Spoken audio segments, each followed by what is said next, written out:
I hear Jerusalem bell ringing, Roman Cavalry Choir are singing.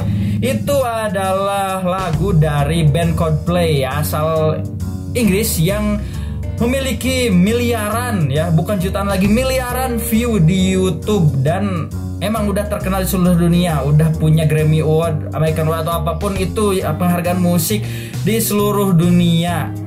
Dan dia ngajak Pak Jokowi untuk bergabung bersama koalisi pegiat masalah iklim. Menurut mereka, dengan bergabungnya Jokowi di acara ini, maka bisa membuat orang lain ikut bergabung. Jadi tweetnya gini, @Jokowi, maukah kamu bergabung dengan @Ban Ki-moon Center dan koalisi dari pegiat masalah iklim di hashtag Global Citizen Life dan membuat komitmen untuk bumi. Anda memimpin, koma ya, maka yang lain akan mengikuti yo. Jadi sebutannya gitu.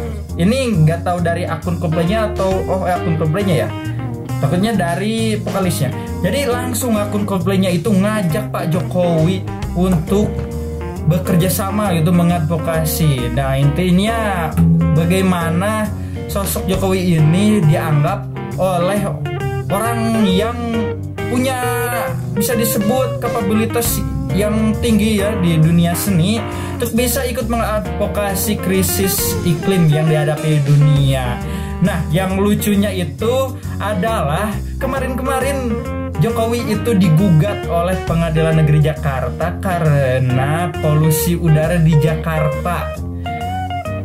Gugatan ini dilancarkan oleh masyarakat, terutama oleh pecinta-pecinta ya yang melindungi globalisasi, Greenpeace gitu, kayak yang jenis gitulah. Dan juga yang digugat di sini adalah Pak Anies ya, Pak Anies Baswedan, yaitu selaku Gubernur Jakarta, dan juga beberapa kementerian-kementerian yang terkait. Gimana hal ini bisa terjadi? Nih kita bahas sekali lagi. Dampak iklim sangat nyata di hadapan kita, apalagi untuk negara kepulauan seperti Indonesia. Perubahan siklus iklim mengharuskan petani dan nelayan beradaptasi menghadapi ketidakpastian. Isu lingkungan di Indonesia emang nggak terlalu seseksi ekonomi dan kartu prakerja di masa corona ini. Emang banyak sekali masyarakat yang mencoba untuk berbicara, speak up, ataupun membahas tentang isu lingkungan, bagaimana kelanjutan ekosistem darat maupun laut yang ada di Indonesia, yang mayoritasnya adalah laut juga Indonesia karena negara maritim ya. Dan bagaimana kemarin juga kayak isu reklamasi Jakarta dan beberapa kayak pembakaran hutan juga yang ikut berpengaruh terhadap krisis iklim ya yang ada di dunia. Tapi memang itu hanya sekedar gorengan politik untuk Indonesia ini sendiri, karena di Indonesia masyarakatnya masih berjibaku dengan ekonomi dan mendapatkan kelayakan hidup daripada untuk mengurusi lingkungan ya. Sebenarnya ini sangat ironi karena pemahaman masyarakat itu sangat sempit, karena kelayakan hidup itu diukur hanya dengan ekonomi yang cukup gitu. Di sini kita bisa lihatlah fenomenanya, bagaimana garis pantai yang semakin bergeser gitu. Jadi semakin sini semakin melahap pemukiman-pemukiman yang ada di pesisir seperti di daerah Jawa Tengah dan Jawa Timur. Termasuk juga di Jakarta, bagaimana Jakarta itu tenggelam gitu, dan air laut semakin naik karena pemanasan global, dan juga kenaikan suhu udara yang dikarenakan hutan-hutan juga dibabat habis ataupun dibakar ya, di yang tadinya Indonesia itu terkenal dengan paru-paru dunia, dan akhirnya pohon-pohon pun tidak bisa menyerap karbon dengan cukup karena jumlahnya yang semakin kecil, dan itu berpengaruh dengan panas bumi gitu, dan semakin meningkat. Nah, di situ mungkin di luar negeri ya, khususnya di negara kayak London, band yang asal band itu yang ngajak Pak Jokowi ini, isu itu sangat penting gitu. Dan di beberapa negara-negara, mungkin negara maju ya, dan mungkin negara berkembang beberapa, Nah, bagaimanapun itu sangat penting, dan krisis ini juga sudah disepakati dan diatur juga dengan perjanjian iklim Paris ya beberapa tahun ke belakang, yang dijaga ketat oleh atau didampingi oleh PBB gitu. Di sini juga Ban Ki-moon Center sangat berkontribusi besar ya, tapi itu bahasanya nanti ada lagi ya. Jadi Ban Ki-moon itu mantan sekjen PBB gitu, ke-7 kalau nggak salah, ke berapa gitu. Nah, di situ dia juga berkontribusi. Nah, di sini memang masyarakat Indonesia belum terkena isu-isu seperti ini ya, tapi bisa dirasakan juga selain tadi penyempitan garis pantai, abrasi gitu, erosi dari gunung yang tidak ada pohonnya, ataupun mungkin kalian pernah memperhatikan gimana musim hujan sekarang itu susah diprediksi. Mungkin kalau dulu-dulu kalian pasti belajar tentang musim kemarau dan musim hujan yang ada di Indonesia gitu. Pasti pemahaman kalian di mana bulan Maret itu dimulainya musim kemarau dan diakhiri dengan bulan yang akhirannya berber gitu. Dan akhirnya di situ hujan dan balik lagi nanti siklusnya ke bulan Maret dengan kemarau gitu.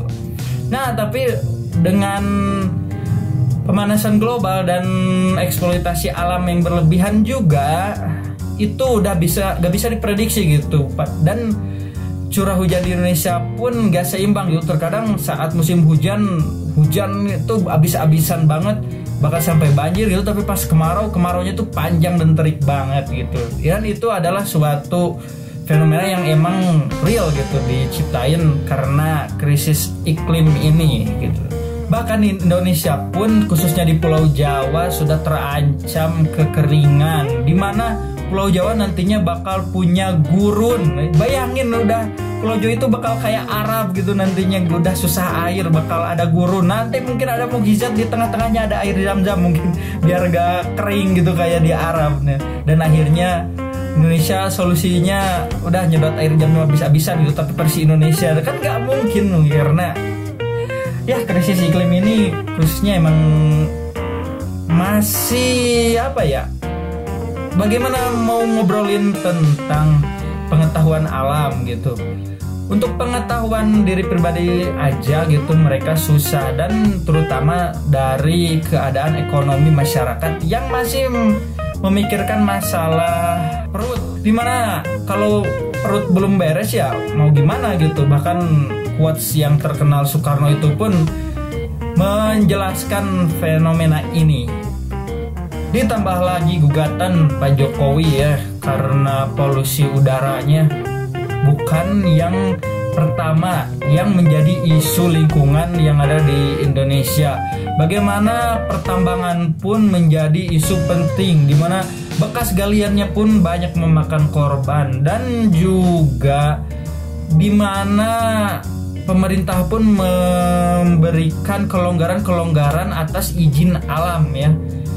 Jadi di Omnibus Law itu yang kemarin-kemarin juga ada isu tentang lingkungan yang bisa dieksploitasi berlebihan oleh para pengusaha, dan karena itu mungkin dianggap oleh pemerintah bisa memberikan investasi yang berlebih gitu untuk Indonesia, dan nantinya bakal menghasilkan suntikan-suntikan dana dari investor karena bisa mengeksploitasi alam gitu. Emang Pak Jokowi pas debat capres kemarin bahkan melebih-lebihkan bagaimana gak ada kebakaran hutan gitu, isu kebakaran hutan menurun.